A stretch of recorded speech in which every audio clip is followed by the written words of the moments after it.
Voici la première partie. Lors d'une nuit glaciale et tourmentée, Emily franchit la porte de leur élégant loft en centre-ville, partagé avec son fiancé, le célèbre acteur Nathan Cole. Habituellement emplie d'espoir et d'enthousiasme pour l'avenir que promettait leur vie commune, elle fut subitement envahie par un silence inquiétant qui se répandait dans l'air tel un présage funeste. En pénétrant dans cet appartement autrefois chaleureux, résonnant des rires et des bavardages animés de Nathan, elle fut saisie par une immobilité glaçante qui la fit trembler d'une angoisse inexplicable. Chaque meuble, chaque ombre tapie dans les recoins semblait murmurer les secrets d'une nuit violente. Une nuit au cours de laquelle le cours de leur destin serait irrémédiablement brisé. Dans un moment à la fois irréel et douloureusement tangible, Émilie découvrit son amour, son Nathan bien-aimé, étendu sans vie au sol. La vision était d'une horreur indicible. Nathan, dont la présence illuminait chacune des pièces qu'il traversait, gisait désormais comme la figure tragique d'un destin cruel, sa vie cruellement arrachée. Les experts médico-légaux confirmèrent par la suite une vérité glaçante.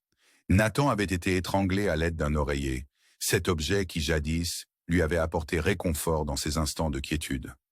Avant cet acte final, il avait subi de violents coups à la tête et avait été frappé avec une brutalité défiant toute compréhension humaine.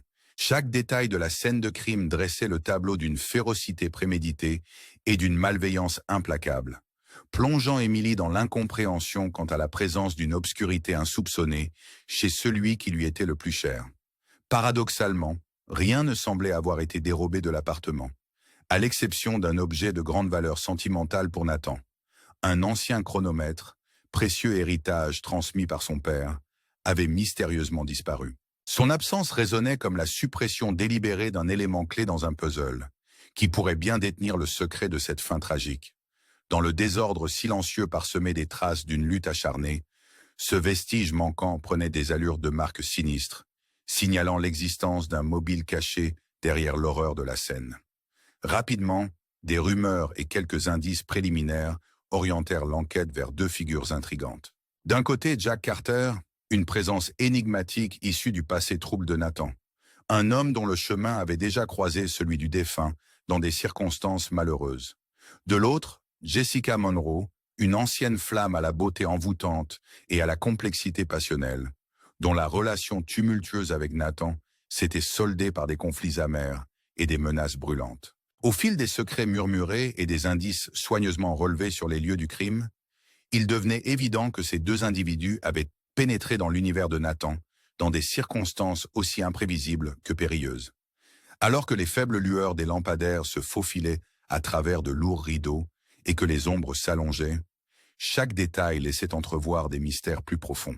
Les lieux semblaient murmurer sans relâche la question obsédante. Qui, parmi ces silhouettes énigmatiques, détenait le mobile et le courage de perpétrer une violence si froide et calculée, et quelle relation pouvait-il entretenir avec ce chronomètre désormais perdu dans les ténèbres du passé? Tandis que les enquêteurs rassemblaient chaque indice et que les souvenirs fugaces d'une conversation anodine refaisaient surface, un nouveau retournement inattendu se profilait, enveloppant l'affaire d'un mystère encore plus grand que personne n'aurait pu imaginer. Dans le sillage de cette nuit tragique, les enquêteurs se plongèrent avec une intensité grandissante dans cette affaire où se mêlaient la tromperie et la trahison, révélant des couches sombres et inattendues d'un monde que Nathan avait jadis côtoyé. Au fil de leurs investigations, il devint évident que Nathan avait récemment reçu la visite de deux personnes énigmatiques. D'un côté se trouvait Jack Carter, un homme au passé tumultueux, dont la notoriété en tant qu'ancien criminel réformé n'avait d'égal que le mystère qui l'entourait. Sa présence imprévue dans l'appartement ne faisait qu'alimenter les soupçons, suggérant que des comptes en suspens ou des alliances obscures pouvaient être à l'origine de ce drame.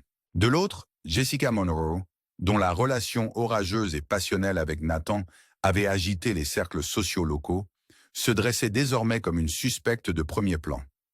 Malgré ses dénis farouches et la façade de glamour qu'elle s'efforçait de projeter, la violence et la passion qui avaient marqué leur passé commun ne pouvaient être ignorées, laissant la police perplexe devant l'intensité de leur querelle. L'atmosphère devint encore plus énigmatique lorsqu'un rebondissement digne d'un film noir se produisit.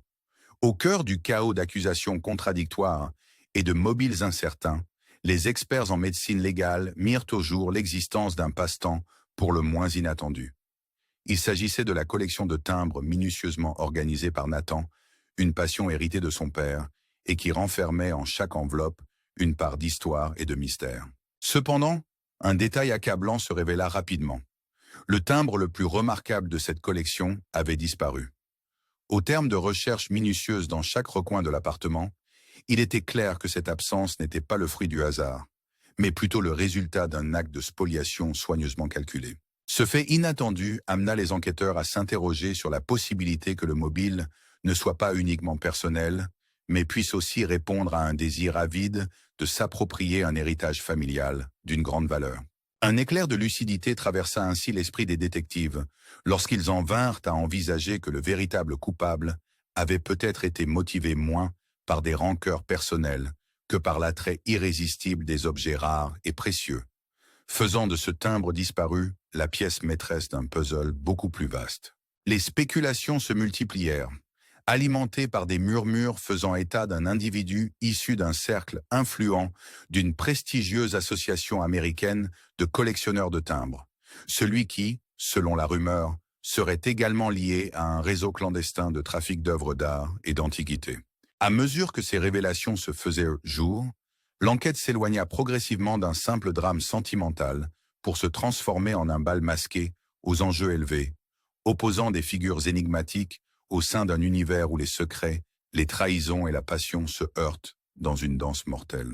Alors que les néons de la ville se reflétaient sur des rues trempées par la pluie, chaque nouveau témoignage, chaque indice découvert, semblait dénouer une nouvelle couche de mystère, posant la question cruciale de savoir qui, parmi ces protagonistes au destin entremêlé, était prêt à tout pour s'emparer du précieux héritage de Nathan.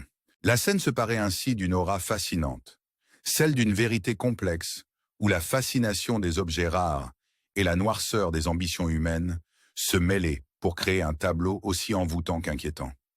Au fur et à mesure que l'enquête progressait, les révélations saisissantes attisèrent une course contre la montre parmi les enquêteurs, les plongeant dans un univers où chaque indice pouvait renfermer la clé d'un mystère tentaculaire. Dans ce climat de tension insoutenable, les détectives se virent contraints de suivre la piste d'un expert en objets de collection, dont le témoignage inattendu fit écho à des rumeurs persistantes.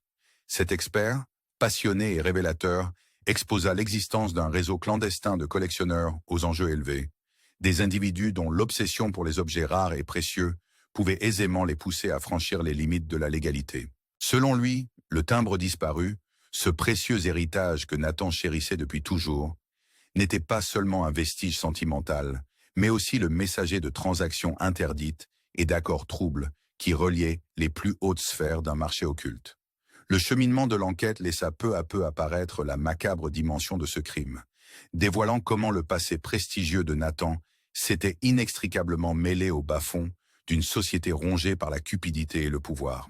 Des rumeurs murmurées dans des couloirs feutrés faisaient allusion à un individu insaisissable, évoluant dans l'ombre et dont les motivations semblaient dépasser de loin une simple vendetta personnelle. Ce mystérieux protagoniste, dont la véritable identité demeurait enveloppée d'un voile d'obscurité, opérait avec une audace diabolique, tirant les ficelles d'un complot où passion, trahison et soif de richesse se confondaient en un balai dangereux. Rapidement, son implication apparut comme l'élément rassembleur capable d'expliquer la disparition du précieux chronomètre, ainsi que celle du timbre tant convoité. Dans l'atmosphère lourde et mystérieuse des interrogatoires, les détectives se retrouvèrent face à un enchevêtrement de pistes et de suspects, où chaque détail, si anodin qu'il paraisse, prenait une importance capitale. Jack Carter avec son passé trouble, et Jessica Monroe, dont la loyauté féroce semblait désormais n'être qu'un subterfuge, furent reconsidérés à l'aune de nouveaux éléments. Ils n'étaient peut-être que des pièces détachées d'un jeu bien plus vaste, où la cupidité et l'ambition avaient tissé une toile capable d'englober toute une société. Tandis que la pluie battante martelait les rues nocturnes et que les néons projetaient des éclats incertains sur les pavés humides, chaque ombre, chaque murmure prenait une dimension quasi mythique, invitant à redéfinir sans cesse la frontière ténue entre le bien et le mal. Dans ce décor empreint de nostalgie et de désillusion, chaque geste, même le plus discret, devenait porteur d'une signification profonde, et chaque objet, dès lors, se révélait être le témoin muet d'un passé dont la perfidie continuait de hanter le présent. La marche inexorable du destin semblait avoir orchestré ce dédale de trahison et de passion déchaînée, interrogeant la fragile nature de la justice dans un monde où l'ombre du crime s'infiltre jusque dans les recoins les plus inattendus.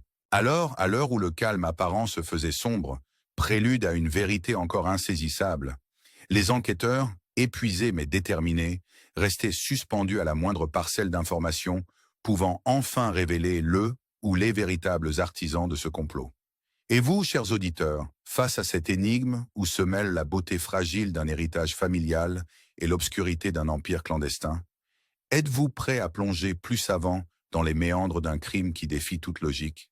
N'hésitez pas à liker et à vous abonner pour ne rien manquer de la suite de cette intrigue fascinante.